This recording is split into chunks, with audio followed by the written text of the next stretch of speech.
નમસ્કાર મિત્રો.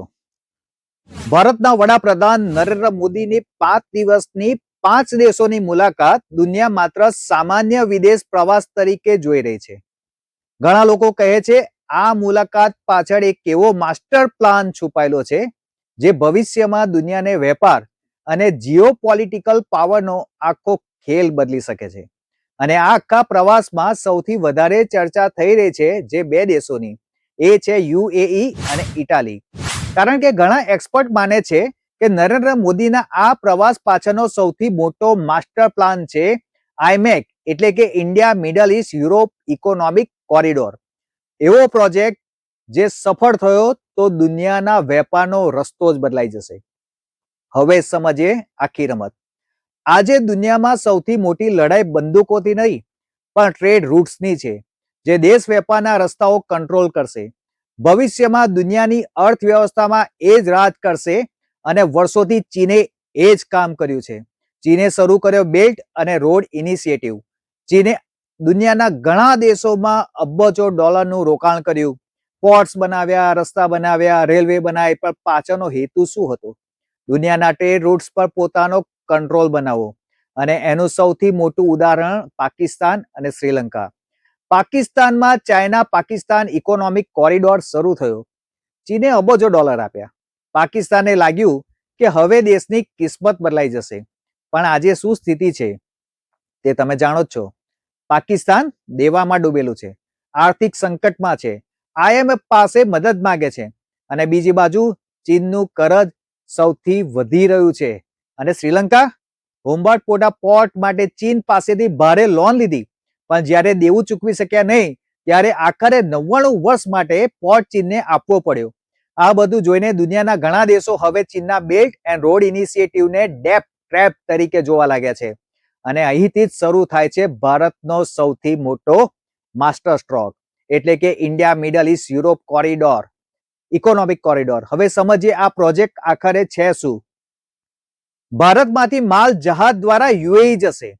જી હા મિત્રો, નરેન્દ્ર મોદી સાહેબ વડાપ્રધાને જે પહેલી મુલાકાત કરેલી એ યુએઈ હતું. હવે ખબર પડી ને, પહેલો માલ ક્યાં જશે? યુએઈ. અને યુએઈ થી એ જશે યુરોપ સુધી. યુએઈ આજ માત્ર તેલનો દેશ નથી. દુબઈ અને અબુધાબી આજે આખા મિડલ ઇસ્ટના સૌથી મોટા બિઝનેસ અને લોજિસ્ટિક હબ બની ગયા છે. અને આઈમેક નો સૌથી મોટો ગેટવે જે અહીંયાથી ઇન્ડિયાથી જશે, એ પહેલો ગેટવે કયો છે? યુએઈ. એટલે જ છેલ્લા કેટલાક વર્ષોમાં પ્રધાનમંત્રી નરેન્દ્ર મોદી અને યુએઈ વચ્ચે ખૂબ મજબૂત સંબંધો બન્યા છે. હવે વાત કરીએ ઇટાલીની.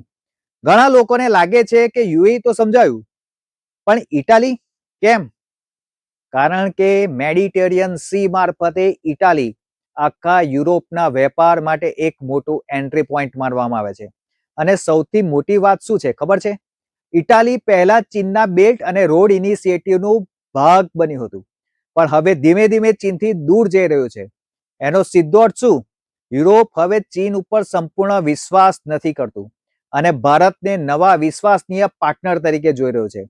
અને મિત્રો, આ આખા ખેલમાં સૌથી રસપ્રદ બાબત એ છે કે ભારત સાથે અત્યારે અમેરિકા પણ ઊભું છે. કારણ કે અમેરિકા જાણે છે જો ચીન દુનિયાના ટ્રેડ રૂટ્સ પર કબજો કરશે તો ભવિષ્યમાં આખી વૈશ્વિક અર્થવ્યવસ્થામાં ચીનનું પ્રભુત્વ વધી જશે અને અમેરિકા ઈચ્છતું નથી. અને એ માટે અમેરિકા આજે ભારતને માત્ર મિત્ર જ નહીં પણ સ્ટ્રેટેજિક પાર્ટનર તરીકે આગળ ધપાવી રહ્યું છે. એક બાજુ અમેરિકા, બીજી બાજુ યુરોપ, વચ્ચે યુએઈ અને મિડલ ઇસ્ટ. અને આ આખા ગેમના સેન્ટરમાં કોણ છે? ભારત. આ માત્ર ટ્રેડ પ્રોજેક્ટ નથી મિત્રો, આ છે ભવિષ્યની જીઓપોલિટિકલ ગેમ. અને અહીં સૌથી મોટો ઝટકો કોને લાગી શકે? ચીનને, અને તેની સાથે પાકિસ્તાનને પણ. કારણ કે વર્ષો સુધી પાકિસ્તાને લાગતું હતું કે ચીનની મદદથી તે ભારતને ટક્કર આપી શકશે, પણ આજે દુનિયાનો આખો ખેલ બદલાઈ ગયો છે. એક બાજુ પાકિસ્તાન આઈએમએફ પાસે લોન માટે હાથ ફેલાવે છે, અને બીજી બાજુ ભારત દુનિયાના સૌથી મોટા ટ્રેડ કોરિડોરનો કેન્દ્ર બનવા તરફ આગળ વધી રહ્યું છે. એક બાજુ પાકિસ્તાન આતંકવાદ અને આર્થિક સંકટ માટે ઓળખાય છે, અને બીજી બાજુ ભારત વૈશ્વિક અર્થવ્યવસ્થાના ભવિષ્ય તરીકે ઉભરી રહ્યું છે. આ જ કારણ કે છે કે વડાપ્રધાન નરેન્દ્ર મોદીની આ 5 દિવસીય અને 5 દેશોની મુલાકાતને દુનિયા ખૂબ ગંભીરતાથી જોઈ રહી છે. કારણ કે આ માત્ર મીટિંગ્સ અને ફોટોગ્રાફ્સનો પ્રવાસ નથી મિત્રો.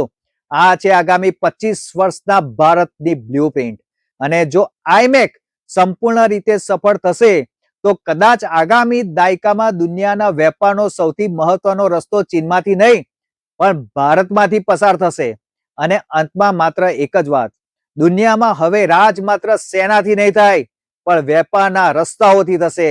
અને ભારત હવે એ રસ્તાઓનો રાજા બનવા તરફ આગળ વધી રહ્યો છે. જય હિન્દ, જય ભારત. હું છું આપનો જયેન્દ્ર બ્રહ્મભટ્ટ, CNI કેપિટલ.